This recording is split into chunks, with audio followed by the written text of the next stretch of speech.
for most of the history of the Church of Jesus Christ of Latter-day Saints, we've been on the move. And so this was just desert? It's its own world up here, really. I got all sorts of responses, actually, when I said I was doing this series. So this building right here is the church. So much of my life decisions, where to go to school, if I should serve a mission, who I should date, who I should marry, all that is coming from a direct connection to God. Are you guys gonna go up into the favelas? Yeah. Really? I think missionaries are some of the most courageous people. A lot of non-Mormons would think a lot of Mormons are polygamous. Yes. Explain that to us. These are original pioneer homes here. So is that a threat to the Mormons that have been here forever? No bars? Cheers. Yeah. People discourage us and make us feel bad for that, but it's just its own unique culture, and I enjoy living here and participating in that. This is one of the more famous overlooks of the city. So Brigham Young came here and said, this is the place. Yes, yeah. So for most of the history of the Church of Jesus Christ of Latter-day Saints, we've been on the move. We started in New York with Joseph Smith.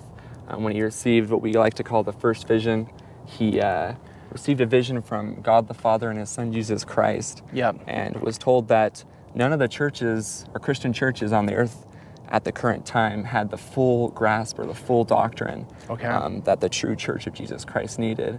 And so Joseph Smith was commanded that at a later time, he'd be the one to restore this church back to the earth. And that's what the Church of Jesus Christ of Latter-day Saints is today.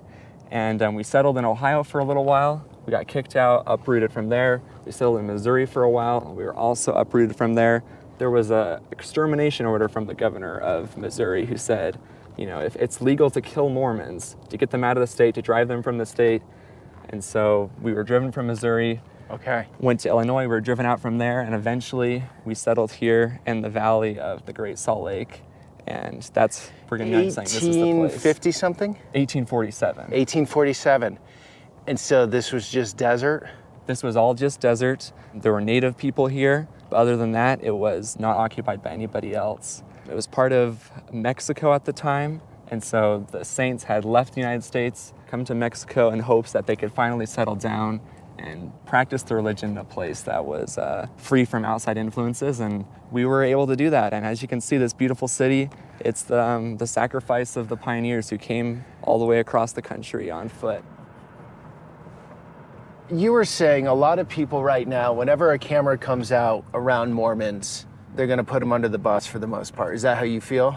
Yeah, so I go to BYU. That's the college I go to. And right now there's kind of a TikTok trend of people going up to BYU students and asking them questions about the church and trying to catch them off guard and make them look like they're silly or they're peculiar. I mean, obviously our beliefs are peculiar, but that doesn't mean they're not valid. And I think that's kind of a sad thing that you see nowadays, is that people are trying really hard to make members of the church look like their beliefs aren't valid and that they're not allowed to believe a certain way. Is it because you said earlier it's a high demand religion, meaning there's a lot you're responsible for?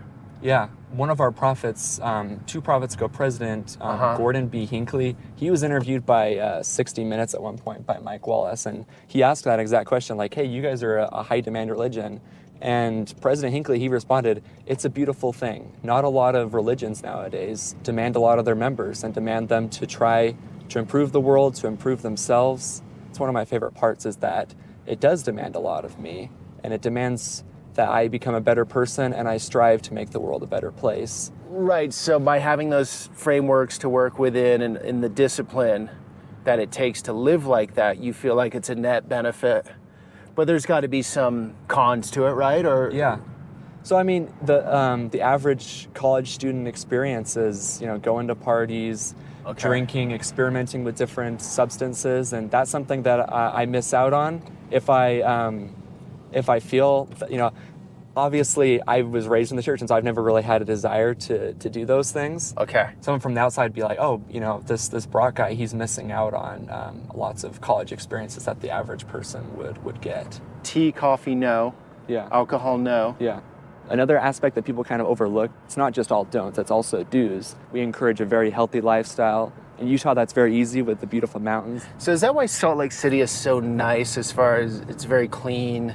Compared to other American cities at this moment in time, it seems like it's better off. Is it because of the Mormon element, would you say, because there is all that discipline and order, or what explains it? Yeah, I think people who are in the church, who are raised in the church, you grew up with a lot of discipline. And even if you decide to leave the church and don't participate anymore, you still have those values as the basis of your life. And you grew up in a household where education was important, taking care of your family. All of these beautiful family values you learn in the church are still established in your life, even if you decide to leave. And so Salt Lake and the whole Utah area is beautiful, and in my opinion, it's a divine place because of people who are willing to live a disciplined lifestyle. Okay. Doing some research, though, I did see your crime rates have gone up a lot. It's actually not crime rates per 100,000, and that can break down into homicide, larceny, petty theft stuff. But the overall is pretty high right now. Would you attribute that to what, would you say? There's a variety of factors.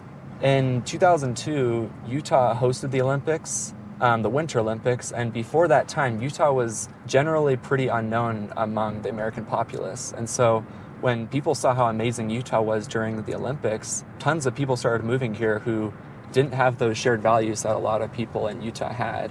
And so over time, there's been kind of an eroding of the values of the church and the community.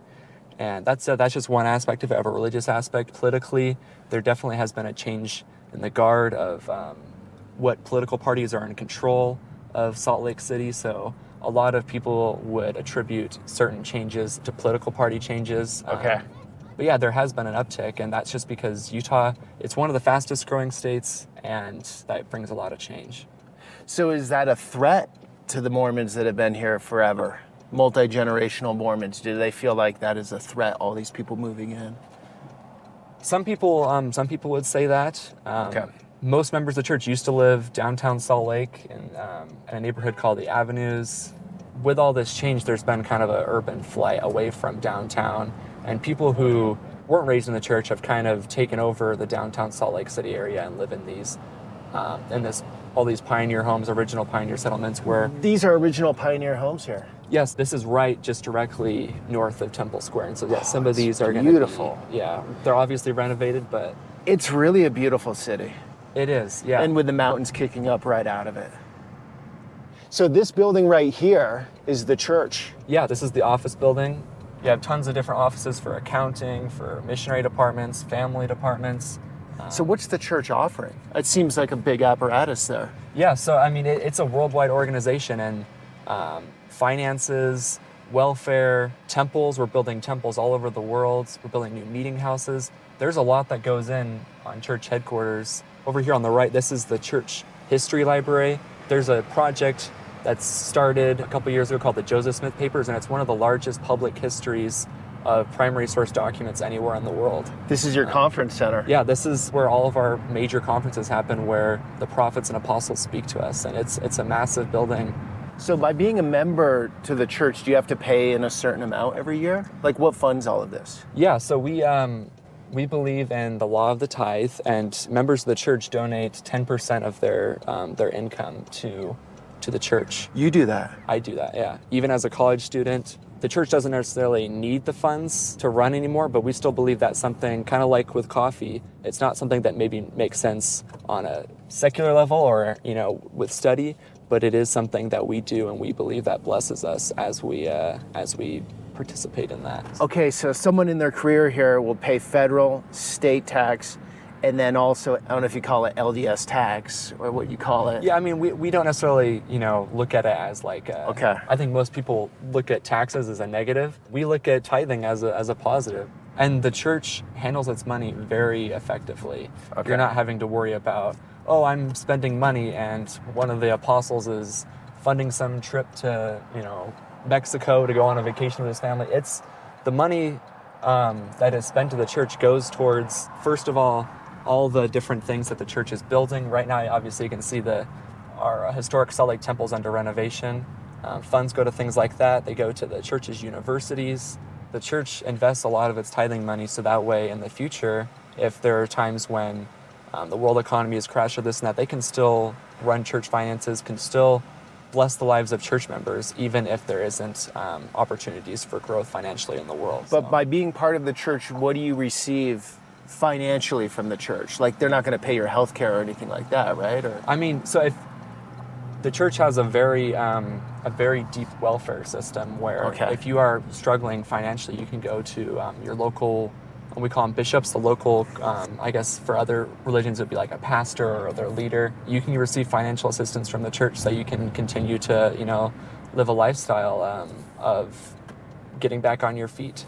But also the church's universities, that's a huge thing, that most members of the church who attend university and do the church's educational system don't go into debt for college, which is huge in today's world when you're striving to get on your feet, I guess. So you don't go into debt at all with your college? Some people might if they don't have, I had money saved up, but the tuition is extremely cheap, especially for private Christian universities.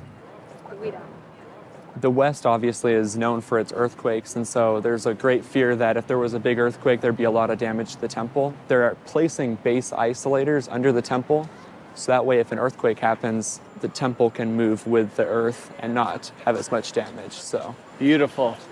Just about 6 years after the saints came into the valley, it was a huge priority to build temples. And so there's a few, we call these pioneer era temples. There's one down in a place called Manti, another in St. George, and another in Logan, where they're these original, very castle-looking, original pioneer temples. And you have a very famous choir. Yes, right? So this is the Tabernacle on Temple Square.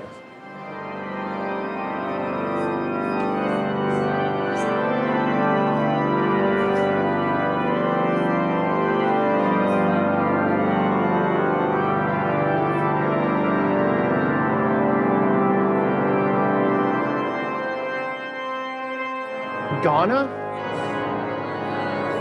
Okay. Thank you, ladies. Yes, thank you for listening. Yeah. Bye-bye. So 16.5 million Mormons in the world, correct? Yeah, so this last conference, we just got above 17 million. And over half of that is outside the United States. So the stereotype is obviously somebody who looks like me with blonde hair, blue eyes, and is white. Right. But for the most part, most members of the church now are not, white Utahns. They're mostly people from around the world who resonate with the message of the restored gospel. We believe a sign of a true church is that it's a church that strives to grow and strives to spread throughout the whole world and have people actually hear its message. So that answers my next question. Why do you proselytize? Why do you want to convince other people to believe in your ways? Well, first off, it's doctrinally accurate. Christ taught his apostles that they needed to spread and fill the whole world with the gospel. And so we believe that by doing missionary work, we're spreading the true church. Also, another aspect is, when I was graduating high school and I'd grown up in the church, I was blessed with so much. I want to share that with other people. That's a huge motivation for missionary work as well, is that we believe that we've been blessed with so much. We need to go out and help the world and spread the gospel of Jesus Christ to as many people as we can. So if somebody doesn't believe in LDS, they're not Mormon, do you feel like they just don't know yet? They just haven't come around, they haven't figured it out yet, they haven't been introduced to it the right way? Or what are your thoughts about that? Say a guy like me, I'm not Mormon. Do you feel like, oh, Peter's just missing out on something? Or no, I mean, we don't condemn anybody with how they were raised or how they believe, they choose to believe. We just, we only invite. And if people don't necessarily come to that conclusion to join the church in this life, we believe that God still has a plan for them in the next life. A common question in Christianity is what happens to people in authoritarian states like North Korea where they have no access to religion. And in our church, we have that answer in that in the next life, they can still be taught and come to an understanding of the gospel of Jesus Christ, and they choose to accept it in the next life as well. Let me ask you this, Brock. I'm very much an individual, but I do live by the 10 Commandments, let's say. Do to others what I want done to me, I'm not gonna steal, these sort of things. So by definition, I'm sort of doing the religious thing, but I'm not part of a church, I'm not part of an organized religion. And the reason I'm not is because I very much like to be free. I want to jump into every different group I can. Yeah. I want to listen to them, learn from them, but not be maybe captured is the wrong word, but beholden to a certain ideology necessarily, because I wouldn't do well in that environment, I don't think. Or what are your thoughts on that? Yeah, I mean, that's like a common, we'll head this way, that's a very common, like as a missionary, you meet a lot of people who, they'd rather just go to like an evangelical church where you go into like kind of a big warehouse, there's good music, there's a good inspirational message. But I think personally, for me, it's a blessing to be able to have a prophet who literally, we believe, receives revelation from God and can share messages with us and help us in this life. That's something you're not going to get unless you're, inside of a belief system. Okay, so the prophet right now is also called the president, right? Yes, yeah. Okay, and he's the 17th president, I believe? Yeah. And so it started with Joseph Smith, went to Brigham Young. He was in charge for like 30 years, I believe. Yeah, but he took over. Joseph Smith was murdered. And so most of our prophets now, they take over when the previous leader passes away. Yeah, okay. And most of that happens now, luckily, when they're in an older age. Where back then Joseph Smith was murdered, so Brigham Young was in control for a long time. So by saying revelations from God, you're saying your prophet is channeling the message to the disciples, basically. Yeah, it's if you think of prophets in the Old Testament and the apostles in the New Testament, we literally believe that the men who serve as these prophets and apostles, they literally are the exact same thing that were in the Old and New Testament. And that church government and formation that Jesus Christ established when he was on the earth with his apostles needed to be restored and back on the earth. Okay. Because the citizens of the world need that constant communication with God. And God doesn't decide, okay, I'm going to write everything down in a Bible, and then I'm never going to talk to you ever again. So we believe, Revelation's a real thing, and we need that connection with God. Have you ever been tempted to leave the church, or it's always been very clear and like certain where you're at? For me, I've never had the temptation to leave the church. Obviously, I've questioned certain beliefs. There's a lot of very icky history. I wanted to be a history teacher, and so I've studied a lot of that. Sure. And it doesn't look good. And a lot of people will take this history and say, hey, I can't be a member of the church anymore because this one prophet or this one apostle did a certain thing. Okay. And that's really tragic because at the end of the day, the most important part of being a member of this church is that connection to Christ. The prophet obviously helps facilitate that, but they can make mistakes. The apostles in the Old Testament and the New Testament, they made lots of mistakes, and the Lord rebuked them for that. Okay. And so in this icky history, it might be a temptation to say, okay, this person's done something wrong, I'm going to leave. But at the end of the day, the most important part is that connection to Jesus Christ. This video is sponsored by Ritual. My travel schedule often leaves me missing out on some key nutrients, especially when I'm in food deserts deep in Appalachia or out on a remote Native American reservation. Ritual products are made of clean ingredients and key nutrients to support your physical health. I take 3 Ritual supplements daily. The Essential for Men multivitamin, Hyacera, which has ingredients shown to help minimize wrinkles and hydrate the skin, and Synbiotic Plus, a 3-in-1 prebiotic, probiotic, and postbiotic that works exceptionally well for gut health. Ritual is based on quality and has what's called a certificate of traceability, where you can discover all of their sourcing, testing, and packaging details for every one of their products. These are the best supplements I've found to keep me performing at my best. I think you'll love them too. Ritual is having a limited Black Friday, Cyber Monday sale of 40% off all of Ritual's clean, traceable, and science-backed products. Use code PETER40 for 40% off your first month at ritual.com, PETER40. The link is in the description below. If you don't like Ritual within the first 30 days, your first order is on them. Again, that's 40% off your Ritual order with my link below. Thank you, Ritual, for sponsoring a portion of this video. Now back to the story. For non-Mormons like myself, I always thought to call you guys Mormons. Yeah. And in doing research, some people said, don't say Mormons, say LDS. Other people said, say Mormons. What is it? What am I missing? What do I need to learn? So obviously the nickname Mormons comes from a volume of scripture we have called the Book of Mormon. Sure. And it was a nickname given to people who were actually antagonistic towards the church. And they called us Mormons as kind of like a joke, like, oh, you don't believe in the Bible, you believe in this other Book of Mormon, when we believe in all the modern scripture.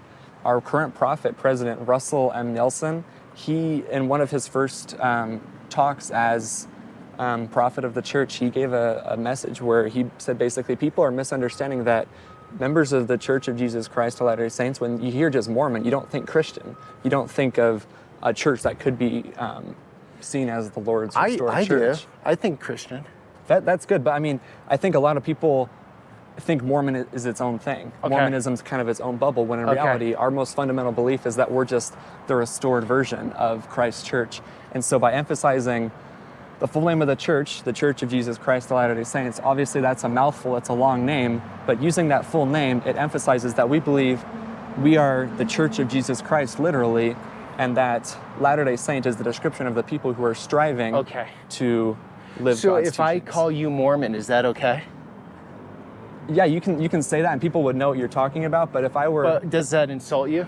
It doesn't insult me, but it would, with current teachings from our prophet, he encourages us to say, oh, actually, I love the prophet Mormon in the Book of Mormon, but in reality, we're the Church of Jesus Christ of Latter-day Saints. Okay, is the Book of Mormon sort of like the New Testament? Does it come off the New Testament? Yeah, so it takes place kind of in the same period as, a lot of older scripture. We believe kind of the heading under the Book of Mormon is another testament of Jesus Christ. So we have the Old Testament, the New Testament, and then we have this another testament of Jesus Christ. And that's the Book of Mormon. Exactly, yeah. And it's a new religion. Joseph Smith took these doctrines from the tablets, right, that he was... God, sorry, my history's really bad. So, you're fine. So he received these tablets, right, and he transcribed them into the Book of Mormon, correct? So Yes, that happened in the 1800s. So the tablets came from much earlier time? Yeah, so like we right believe, after the New Testament? Yeah, about that time period. Okay. So we believe that these tablets, they had histories of ancient people living in the Americas. Okay. People have kind of tried to come up with theories where that is in the Americas.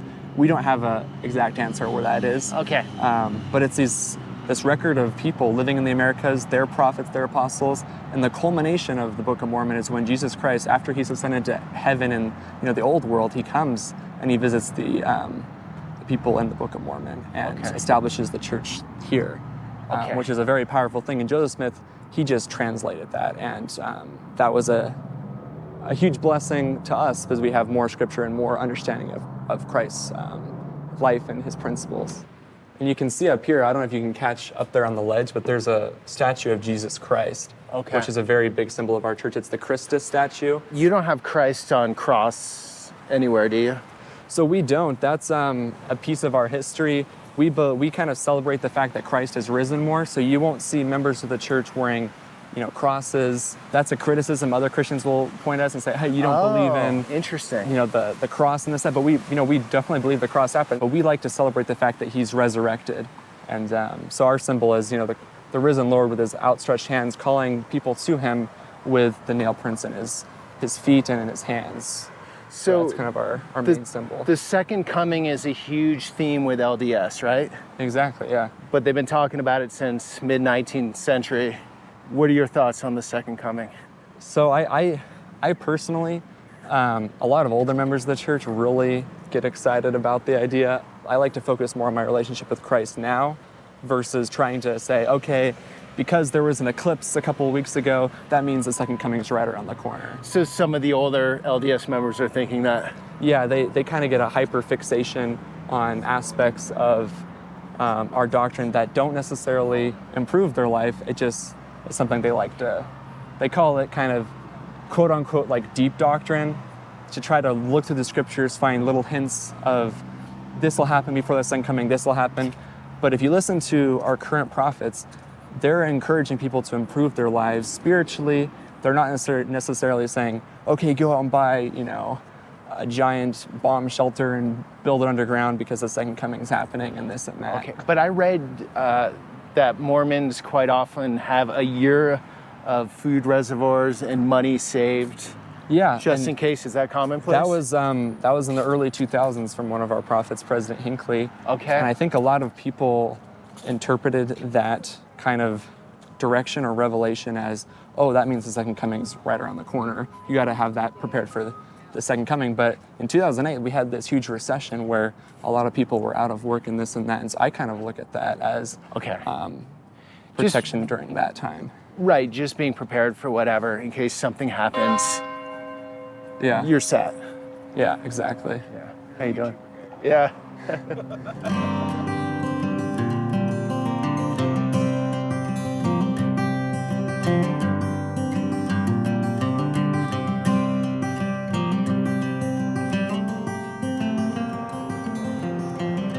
We're entering Utah County now, which is named after Utah Lake, which is this freshwater lake out here on the right. Okay. And then obviously to the north of us, we have Salt Lake. And running between them is a river we call the Jordan River. And the early saints saw this as a new holy land because you literally have a freshwater lake, just like I think the Sea of Galilee is the freshwater lake, and then you have the Jordan River running to the Dead Sea with the salt water. And so the saints kind of saw this kind of geographical comparison to holy lands in the past, and so they did kind of relate themselves to the early Israelites who were looking for their holy land. Okay, now big tech has taken over. I saw Adobe. Yeah. There's a lot of business down here. This is called Silicon Slopes. This is Lehi, Utah. You have a lot of very big tech industry that have taken hold in this area because of what they can offer to their employees, the recreation, the good family environment. You also have large educational institutions filling these tech jobs. So this is becoming more Mormon-centric down here as far as the population. Yes, Lehi maybe not necessarily. It used to probably be more. There's a lot of people moving in for these tech jobs, but like once we get, you can see way up there on the mountain is the Y for Brigham Young University. Once we get kind of in the shadow of the Y there, that'll be huge. So more Mormons are living down here where we're going than actually in Salt Lake, the center of Salt Lake. Yeah, exactly. Okay. You know, Salt Lake City is very expensive. You know, I talked about 2002, the Olympics. People have moved in from out of state. It's a lot more secular in downtown now. And so you'll find the strongest congregations, the strongest groups of congregations called stakes. You'll find those in Utah County, which is the county just directly south of Salt Lake, and Davis County, which is the county just north of Salt Lake. And okay, so interesting. So a lot of the Mormons just moved both south and north. Yeah. Got out of the original Zion. Yeah. Well, and the interesting thing is a lot of these settlements like Provo, Brigham City, Ogden were actually original. Brigham Young sent out groups to make new little cities. So where we're going in Provo, we'll have that same kind of grid pattern, wide streets, religious buildings in the center, and it still has that same kind of design. So Provo is old. Yeah, it's been there for a long time. Okay. A lot of non-Mormons, including myself until recently, until I started researching LDS, would think a lot of Mormons are polygamous. Yes. Explain that to us. So yeah, our church has a history of practicing polygamy, and it's something that Joseph Smith kind of introduced quietly when he was on the East Coast. And then once the saints came to Utah and could practice freely, it was an open practice. And plural marriage was a thing that was taught and encouraged, and people practiced it for a long time in our church. And then when Utah was in the process of becoming a state, people in the United States government was very unsure of polygamy and did not like that whole aspect of the church. And so after a while in lawsuits and stuff, the church was threatened to lose their property and their temples if they didn't stop practicing polygamy. And so the church stopped practicing polygamy back in the 1890s. And ever since we haven't. There are certain people within the church who believe that they shouldn't have stopped practicing polygamy. And if they do believe that, they're excommunicated. We do not have any tolerance for people who practice polygamy. But there are what are called fundamentalist Latter-day Saints who have left the church and formed their own church where they still do practice polygamy. They're kind of like church headquarters for a time was in southern Utah, and that's Warren Jeffs, who's a common name. And his brand of plural marriage is very different from the history of my church's practice of plural marriage. Plural marriage was still you dated people and came to that conclusion of deciding to get married together. It was not arranged marriages. And you can read hundreds upon hundreds of personal accounts from women and people who have practiced polygamy in our church history and come to that conclusion that they really felt that this was the right thing to do, where in the FLDS tradition and a lot of other fundamentalist traditions, the prophet decides who gets to marry who. And it's all arranged marriages, which can get very messy quickly when you start marrying people who are below marriage age, which is something that Warren Jeffs got involved with, and it got very messy. And so FLDS is under 1% of all Mormons. Yes, and we don't even... And you wouldn't even consider them Mormon, right? We And they wouldn't consider you Mormon. Yeah, they view our church as apostatized because we don't practice that. They also teach a lot of other fundamentalist doctrines that are very, we don't believe in at all anymore. Sure. And so there's a huge distinction between us and fundamentalists. So is it that they follow the original prophecy, where your prophecy evolves with every new president or prophet that comes into power? Exactly. Yeah. Is that the difference? They believe that they're a huge fan of Brigham Young and all of his teachings, and they're more likely to teach his prophecies and his doctrines that apply mostly to the 1800s and the time when the saints were in the pioneer settlements. Where now, the beautiful thing about our church is we have a living prophet who can administer the church based on how the world is today, and hold firmly to truth and administer the church in that way. Okay. Versus trying to teach how the church was back in the 1800s. Gotcha. We're heading right into BYU's campus. Up here on the left is our football stadium. We got rugby going out here on the right. And how big is BYU?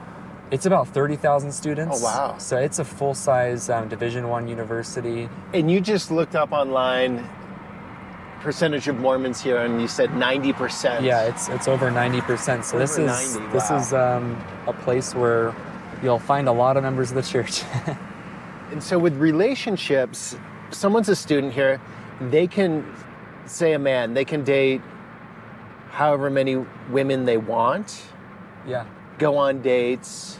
It's all personal preference. Dating people you find attractive, physically and intellectually, going on dates, and women can go on as many dates as they want. That's not frowned upon? Girls can ask males on dates. It's basically everything is normal about the dating culture. Dating apps, there's an LDS specific like Tinder app where you swipe up or swipe down on people. The only thing that's different is that you're not going to find people just sleeping with people left and right. It's all focused on... Can they hold hands? Yeah, kissing, holding hands. Anything beyond kissing? Yeah, making out is... there's kind of this acronym called NICMO, non-committal makeout. And so you'll find... NICMO. Instead of sleeping with people, you'll find people will do a non-committal makeout. They'll just make out with somebody. And so you can have on your Tinder profile, NICMO. Yeah, and people know what that is in Utah, and that's something I don't want to really. I don't participate in that, but that's part of the culture. So it's its own world up here, really. Yeah, and it's all a valid belief system.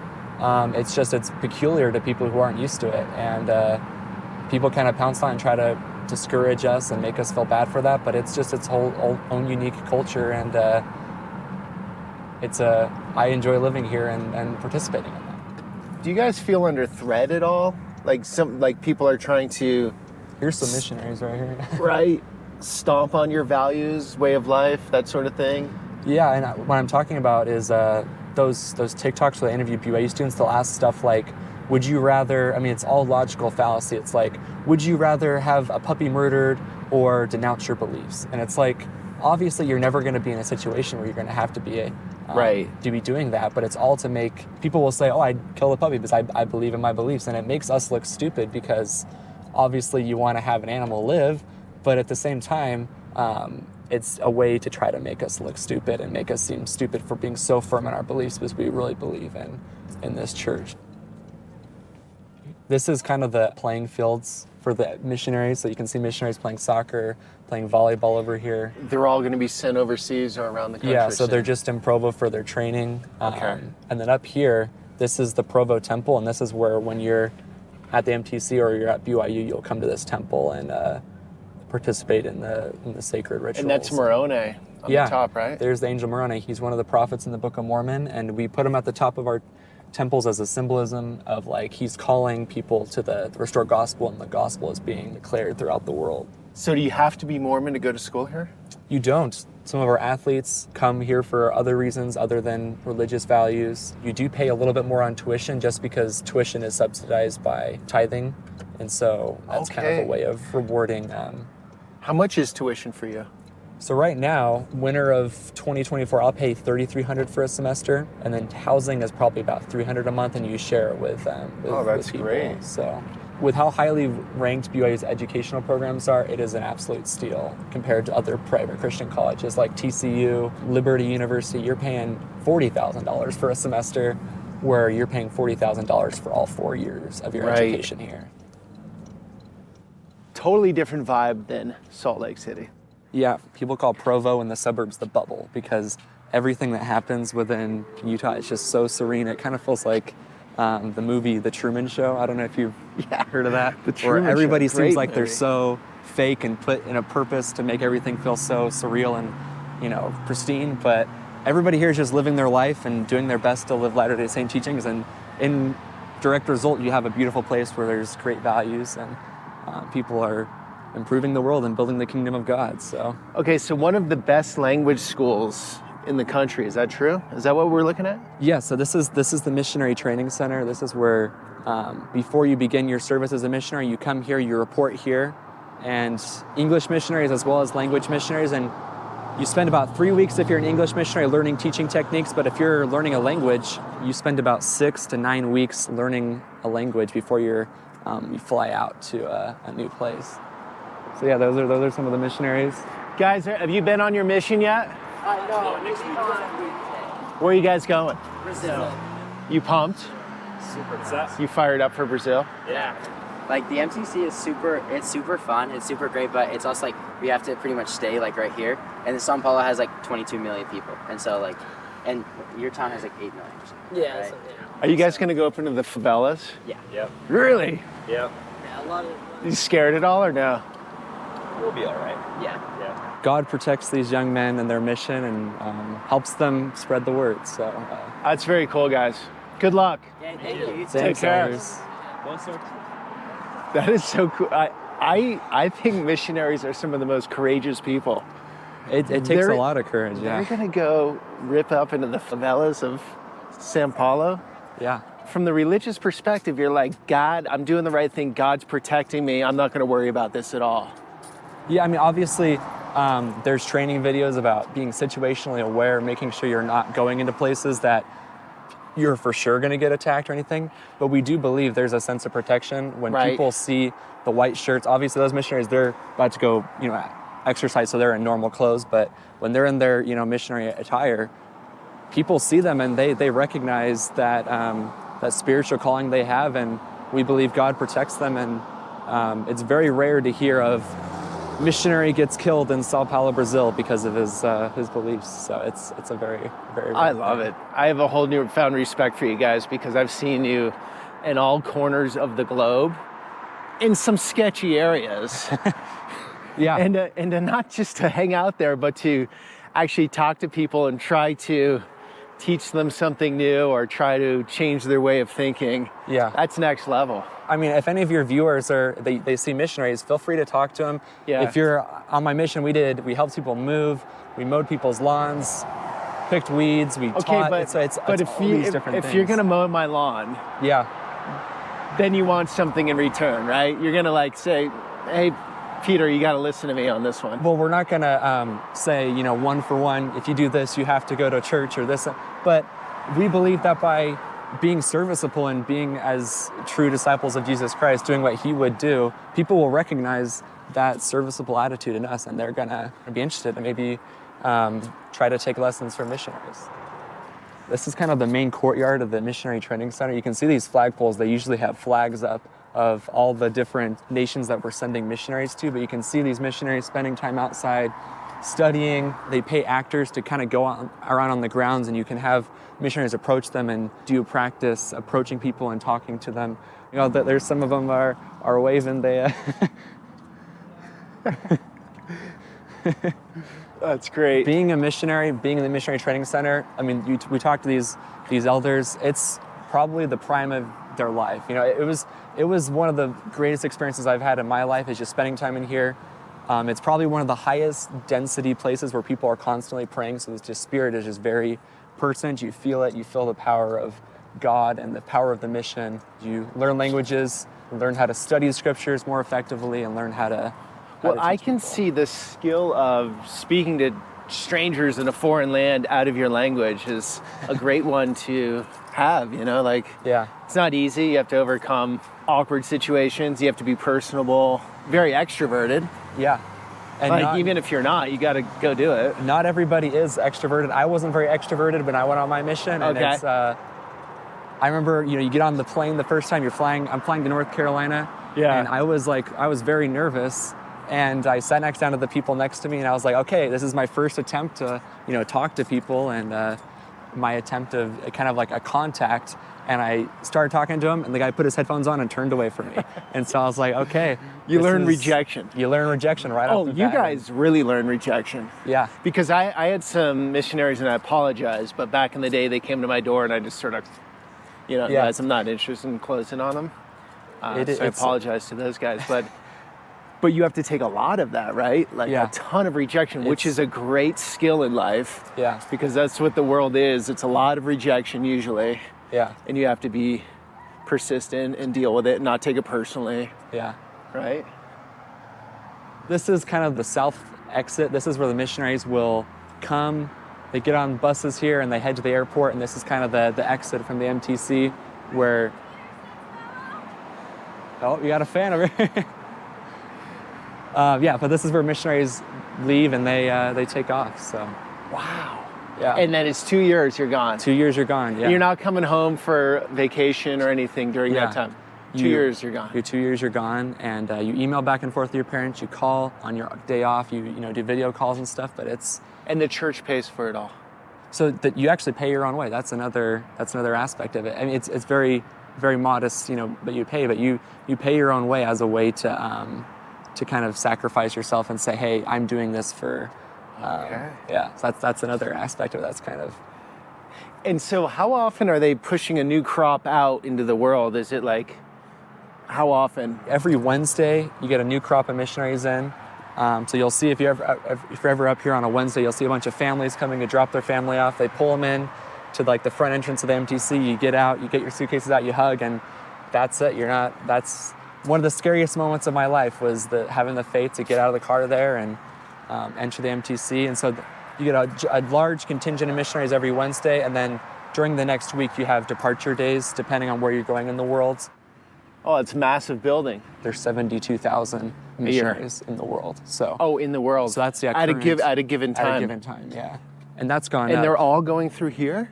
So there's also missionary training centers in some other countries. There's one in Mexico. Okay. And so you don't necessarily have to get called here. But if you're English speaking, it's usually here. But there's one in England. There's one in Brazil, Philippines. They're not as big as this one. This one's kind of like the flagship institution. Wow.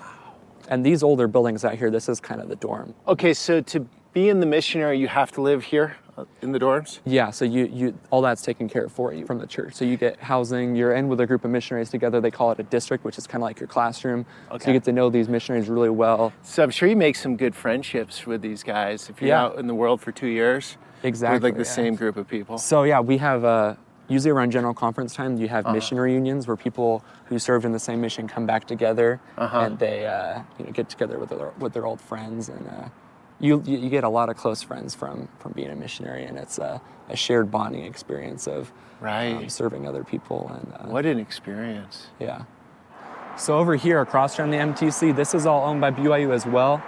It's called Y-Mount Housing, and it's where a lot of married couples, it's very common for people to get married while they're in their college experience.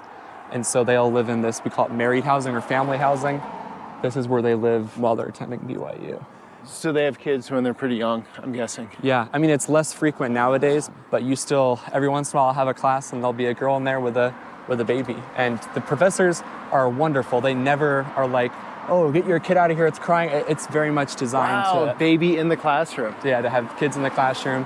Okay. But once again, that's a rare thing. That's not like a commonality, but yeah, here's some people walking back to freshman housings, like right down there from the temple.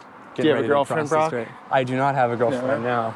The stereotype is to get married right off the mission and this and that, and for whatever reason, I haven't found the person that's going to be, but I'm not looking for that, I guess. Most important decision you can make in your life. It is, yeah, and I take that very seriously. We even believe that marriage carries on. We say it goes on into the eternity. So it's not something that we just want to take lightly, and I'm trying to take it seriously. So What are divorce rates like in the church? Do you know? very low. It's very rare because of that dynamic of marriage being kind of like the crowning ordinance in the faith. I don't know what the exact number is, but it is definitely a lot lower than the statistics of the United States. So, What's up, Nailed it. guys? Vlog! Is that what they say here? What up vlog? What up vlog? Yeah, the stereotypical guy with the the camera. The mount selfie and- stick. Yeah, I don't know. That's a YouTube thing. I don't know if that's a. Yeah, I guess I'm in it, but I'm out of it at the same time. What's up, guys? Konnichiwa. Konnichiwa. Where are you going? Have you gone yet on your mission? Sapporo, Japan. You're going to Japan. How pumped up are you? I'm hyped. You speak Japanese, all right? A tiny bit. We've been here like 3 weeks and a little bit. 3 weeks out of like 9. So you guys chose Japan, or they chose you for Japan? They chose us. So Okay. you apply having no clue where you're gonna go. The most you can do is like on the form you can put if you are okay with going foreign, because some people really don't want to go foreign because like they just don't want to go away Like from if family they or have whatever. anxiety or something. Yeah, right. Yeah. Brock didn't want to go. I went North Carolina. Right, you so, can like yeah. put like you want to go stateside, or Yeah. if you're really good at learning a foreign language or anything, you put that. When you heard Japan, were you pretty fired up? I was caught off guard because I'm fluent in Chinese actually. So I was totally, and I put that on my forms too. I was like, I'm going to Taiwan for sure. And I saw Japan and I was like, well, hyped, but definitely caught me off guard. So Most of us are half Japanese too, so that's like a big Yeah. thing. yeah. So did you I have the was language? expecting it. Do you- I spoke a tiny bit, just at Okay. home, but Are you guys all from Salt Lake, I'm from Michigan. Michigan, Arizona. Arizona? Utah. England. So fresh out of high school, you do your time here, and then you're out in the world 2 years. Basically, yeah. Fresh out of high school, 9 weeks in the MTC, and you have your 2 years. And your 2 years starts, the MTC's included in the 2 years. Yeah, so. Okay. Well, good luck out there. Thank you. Thanks, Yeah, elders. all the Good best. luck, yeah. Appreciate it. Take Praying care. for you. Good day. And to be a practicing Mormon, do you have to go on a mission? You do not. It's for males. It is very much encouraged. It's called a priesthood responsibility. But for sisters, it's they can choose to go. And the age for serving as a sister missionary was moved to 19 a couple years ago, and ever since it's like a huge uptick in sister missionaries compared to. So there are past. way more male missionaries than sister missionaries. Yeah, But that's changing. it is I mean, changing. that's Yeah. upticking. It is very common. So. Now, would they send a young woman into the favelas of Sao Paulo, or how do they do that? So all missions have elders and sisters, but there are certain areas within a mission where some sisters will not be called there just due to instances of the past. So Right. Do you go to any Muslim countries? we do not. So there are certain countries where we send missionaries to Russia, but they only allow missionaries to do service. They're not allowed to teach. It's But gotta nothing be- in the Middle East. Nothing in the Middle East. There are older missionaries, like people who have retired, they can serve as missionaries. We call them senior missionaries. Okay. And there are senior missionaries in certain Middle Eastern countries helping run congregations of people who have joined the church there. That's going to be a tough go. It is, yeah. Converting Muslims into LDS. So we have a very good relationship with members of the Islamic faith.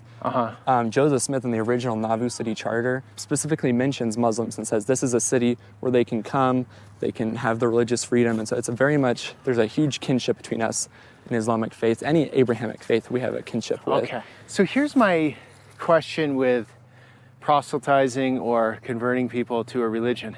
Yeah. Like if a Muslim person came here and talked about Islam, they have 0% chance that they're going to convert you, Yeah. right? So when you go to someone else when they're practicing a religion, it's a tough sell, isn't it? Like It is, yeah. Like what's the conversion rate?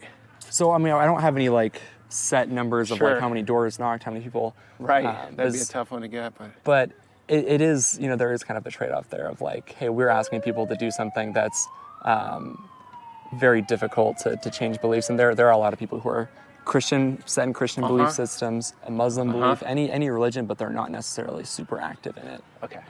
Or they're that looking, seems like- or they grew up in the church of some other church and they feel like they're missing something. And that's a very common. Okay. And then the missionaries and you guys are offering it. Yeah, and the missionaries come by and they say, hey, we have this thing called the plan of salvation. It, click some gears and like, oh, that sounds Okay. interesting. Or, oh, we believe that Christ Church needs to be restored on the earth again. They're like, oh, that sounds interesting. I want to listen. So these little questions we talk about might resonate with someone and they can add on to their faith. And Gotcha.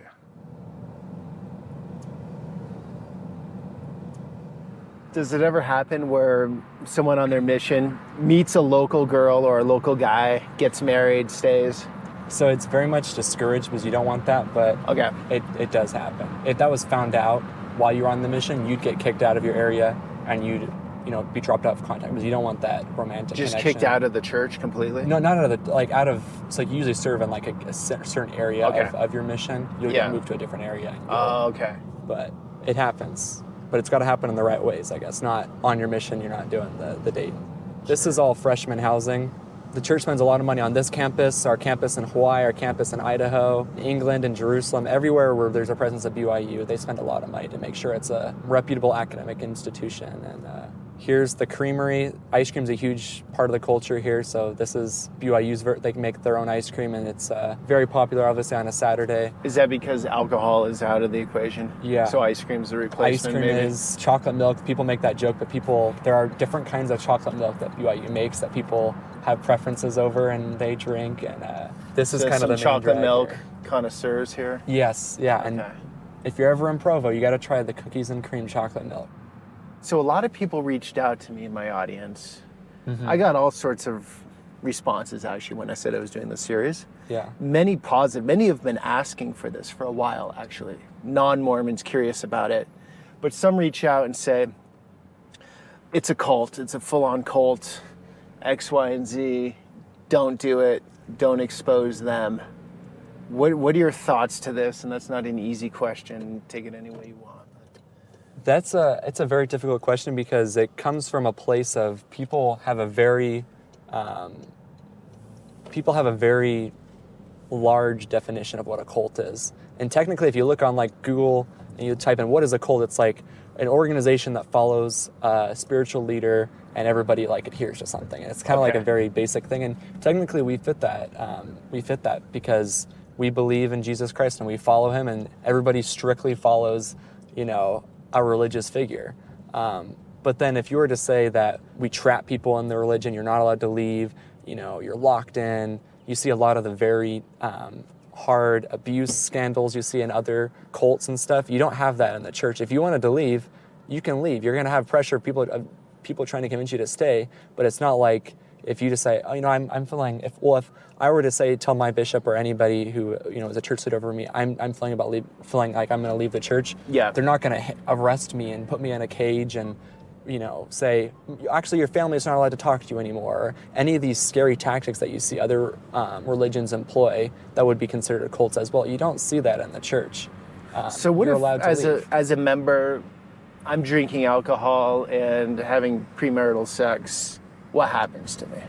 So it depends what your motivations are. If you want to stay in the church and you've made promises and covenants in the temple, you're going to be meeting with your local leaders and trying to make restitution and trying to change your habits and coming back to a place where you're keeping your promises again. And if in that situation it's determined that it would be better for you to not be under the condemnation of God, they can revoke your membership for a time and put you under probation.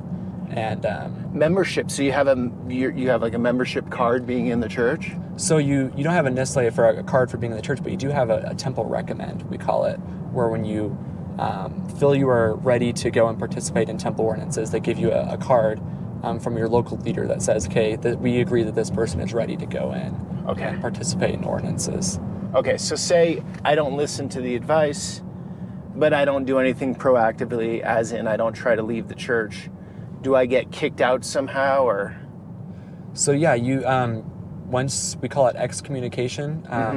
You go into a membership council with your local church leaders, and if they come to that determination that you're not trying to change your ways or find restitution with God, then you'll have your membership revoked. And we believe that's a service to the individual, because if you're living covenants, we believe that God is almighty and he will judge you based on the covenants you've made. And if you're breaking those covenants and you still have your church membership, that's bringing condemnation upon the individual. Will I be excommunicated, as in nobody in the church can speak with me, or I can't have any relationship with them? No. So, I mean, you can have a spouse. Okay. It's not like, I think that's a tactic of maybe Scientology where or maybe Jehovah's Witnesses where you're not allowed to talk to them anymore. That's not the case. Okay. Sometimes people won't want to talk to people who've left the church and they're bitter because no one feels comfortable talking to somebody who's constantly deriding their beliefs and stuff.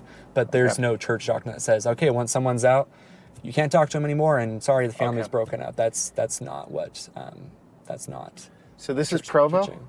Yeah, we're here on Center Street and University Avenue, and this is the center of Provo. So no bars, I'm guessing. There might be a few bars, but you will never see students at them. Zion's Bank? Yeah, Zion's Bank is a huge bank here, but you can see all kinds of different shops, restaurants. So coffee shops are a thing now. 20 years ago, there'd be no coffee shops. Yeah. Because no coffee. Yeah, people would not be drinking coffee, so you wouldn't see coffee shops, but you see them now for people who moved into Utah, and there's a market now for non-members. So this is a place called Swig. I'm not a huge fan of it, but it's very much a Mormon cultural thing, or a Latter-day Saint cultural thing, because it's a place that's kind of a replacement for coffee.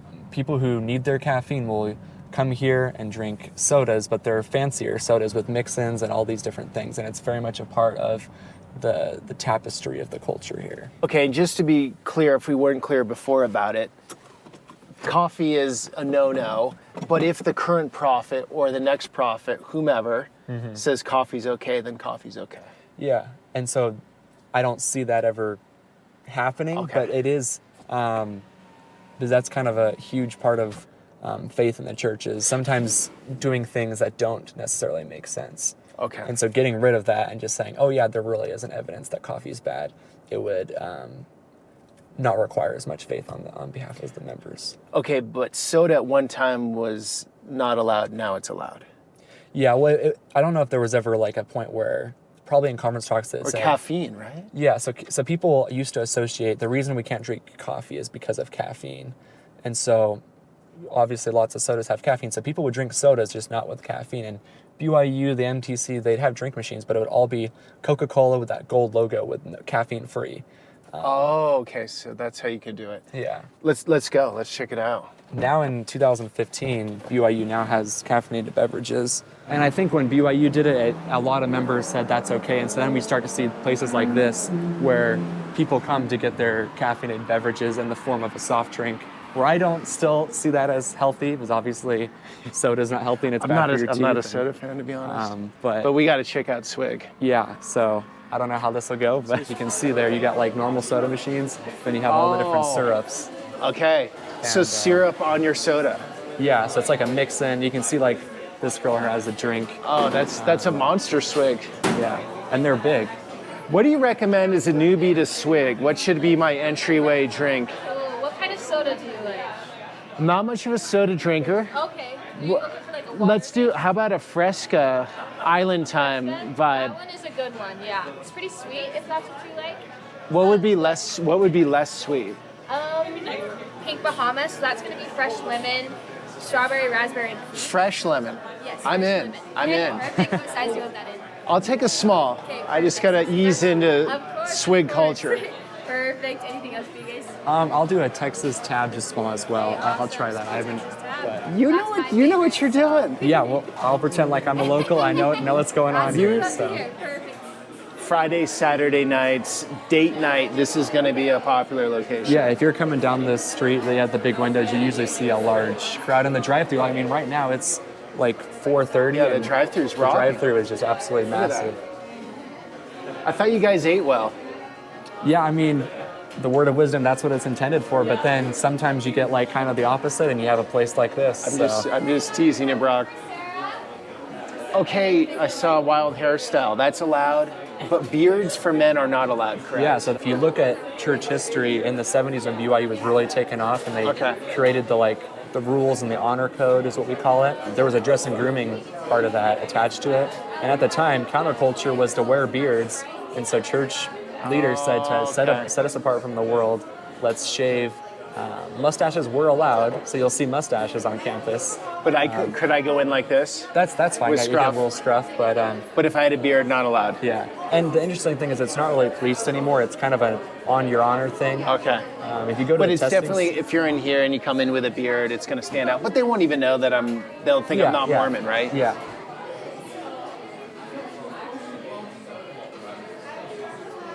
Cheers. Yeah. Yeah, that's very Wow. very got a lot good, of- but it's obviously not probably very healthy. It's got a lot of punch. But this is a serious operation. Yeah. Museum of Mormon History. That'd be interesting. I've been here once. It's just it's not church owned. It's just a guy who has a bunch of documents about church history. So it's not anything like it's not not as your fancy favorite. as like the church. Okay.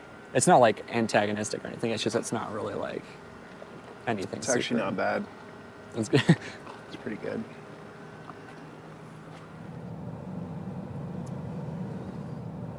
Okay, so garments. What were you saying about clothing? You can tell when someone is LDS Because they'll be wearing what we call temple garments. So most religions have outward appearances of religious clothing that they'll wear over their clothes. But for Latter-day Saints, we wear once we've gone through the temple, we wear temple garments under our clothes, and it's a very sacred aspect of our belief. And because of the way this clothing is designed, if you're wearing like a very sheer white shirt, like for men, for business attire, you can see kind of the scoop neck of the garments. So you're wearing temple garments right now? I am right now, yeah. So, What are they? White or? yeah, so they're white. It's an inward commitment of our commitment to follow Jesus Christ, and it's kind of a constant reminder of our promises we've made in the temple. So just a shirt or underwear or everything? Yeah, it's very similar to style of an undershirt you see men wearing, and then just boxers that you see. Yeah. And so every day of your life you're wearing temple garments? Yeah. The only time I take it off is for if I'm doing, like if I'm going for a run, I'd probably wear, I'd take them off because I wouldn't want to get them gross or sweaty. And Sleeping, you take them off? sleeping, I keep them on. Some people choose to take them off. So it's kind of up to the person to, we promise to wear them, and it's kind of up to the individual. Okay, how so much that means are to most people wearing them, do you think, in the church? Yeah, if you've gone through the temple and you're an adult member of the church who's active, most likely they're wearing temple garments at any given time. All those missionaries or future missionaries we saw, they're wearing temple garments. Yeah. And Okay. I mean, we believe there's not necessarily like physical protection, like it's not like it's a bulletproof vest or anything, but we do believe that wearing it, we will be protected against the power of the adversary. And it's a reminder to keep our promises with God and to keep the name of Jesus Christ with us at all times. Okay, so only super conservative Mormons are wearing very traditional clothes, correct? On the outside. Yes, yeah, that's fundamentalist groups. I'm not sure necessarily what they're grasping onto to wear like those prairie dresses you So see. only fundamentalist groups, which is under 1% of everyone Yeah. in the combined two groups. Okay, so that's how you can tell if someone's Mormon, is if you can see like you were saying Mitt Romney, you could see sometimes his undergarments. That was a issue on the campaign trail where he'd be campaigning in just a white shirt, and if it was hot enough, he'd be wearing a very sheer white shirt. You could see the they call it the Mormon smile, which is kind of like a pedestrian way of saying like, okay, that's someone who's fully gone through the temple. And it's a special thing. You wouldn't be able to see them like. I wouldn't be able to see them on Amazon or anything. Yeah, the church is the one that produces them. They produce and sell, and you probably want a bunch of them, right? Because you're wearing them all the time. You're always washing them. And they are sold at cost of how much they cost to make them. So it's not like there are these expensive things. Like you see a lot of underwear nowadays, it's $30-$40 for just a pair of really nice. Right. It's $4 or $5 for a pair. It's not anything. So you buy it through the church? Yeah, and people who do not have the funds to purchase them, they can talk to the leader of their local congregation, and he can help fund the purchase of anything they need for. Which is called a ward, right? It's an Yes, award. yeah, a ward. Yeah, that's a geographical area where members of the church live, and the leader of that is called the bishop.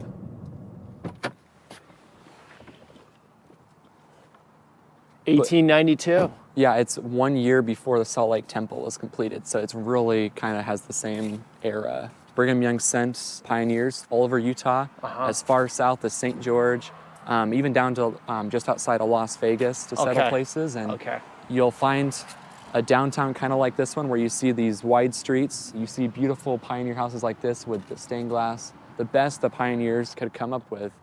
What about your story? How many generations back? I go back to the original pioneers as well. My great-great-great-grandfather, one of them settled here in Provo. In a house similar to this, it's actually been turned into student apartments, so it's not as grand as this house here. But yeah, the roots go deep. Early converts from Europe, where originally the church would send missionaries to Europe. They'd find people, they'd take a ship over and then take a train as far west as they could go, and then they'd get on with the ox carts or the hand carts, which is another kind of famous Mormon history, and they took off all the way across the continent and settled here and came to Zion. So yeah, look at this old growth. And the pioneers planted a lot of these trees because this was a desert. And we were in the tabernacle as well earlier, and you see a lot of these buildings, and they don't look as grand as some of these Catholic cathedrals you go to. But if you understand that the pioneers, when they came here, there was absolutely nothing. If they wanted to build the Salt Lake Temple, they had to go up into the mountains and quarry this granite.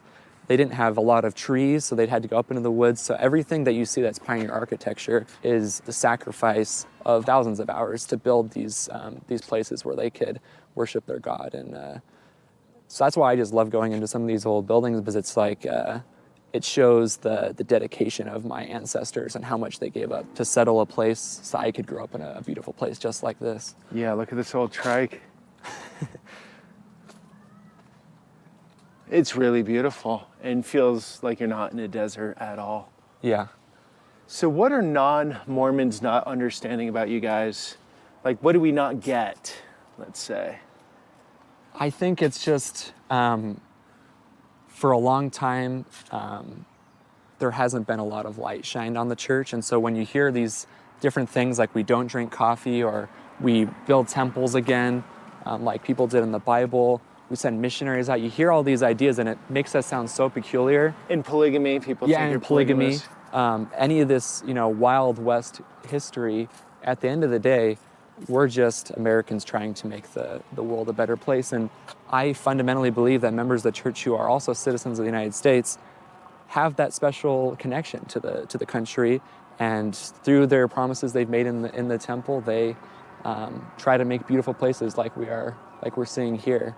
And we're just like other Americans, even if we don't drink the same things as them, I guess. Do you feel ostracized at all by the country or by the non-Mormons, or no?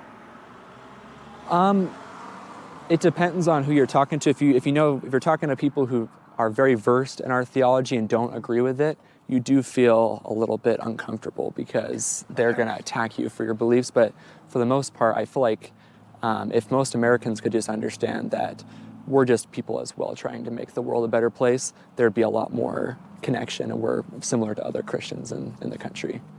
Do you feel like everyone needs a higher power to follow of some sort? I mean, I can't speak for anybody, but I think, at least in my life, I can't see where I'd be if I didn't have that connection to the divine. So much of my life decisions, where to go to school, if I should serve a mission, who I should date, who I should marry, all that is coming from a direct connection to God and that revelation that comes. And so if I didn't have that in my life, I don't know what my life would look like. Do you pray every day? I do, yeah, multiple times, yeah. How many times? I mean, it's not necessarily, the church encourages morning prayers and nightly prayers. Okay. For me, I'm kind of less regimented. I kind of have a dialogue with God in my head as I'm going through the day. So that's not obviously me getting down on my knees, folding my arms, bowing my head and praying, but at least for me, I feel that it's nice to have a kind of a dialogue with a higher power in my head as I'm going through the day. So when the government speaks to you, do you look at that as just a message you can poke through any way you want because you have your message coming from a higher power, and that's the number one? This government thing over here is like, or what are your thoughts on that? I mean, that's a hard one because there's been times when the church has had teachings like polygamy, for example. There was a time when the United States government was directly pressuring us to abandon one of our teachings. Yeah. And at the end of the day, Christ teaches that we should render unto Caesar, what is his. Yeah. So we should listen to the government. But and I don't think there's ever been a time in my life where it's like the church is telling me something to do that's going to break the law or anything like that. I'm a very proud United States citizen. But at the same time, the president of the United States, I'm not taking his word as strongly as I am who I believe to be a prophet, seer, and revelator.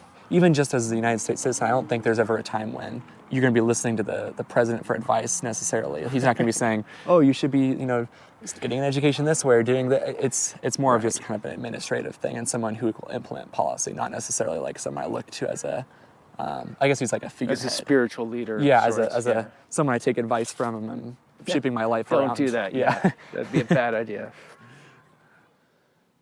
This is the Christus statue. The original's in Europe, but we've kind of made this our church's symbol of, we believe we are the Church of Jesus Christ. And this is on the right outside of our temple here. And this is one of your favorites. Yes, yeah, this is one of my favorites to go to just because it has kind of a mix of the pioneer aspect. It used to be an old pioneer meeting place.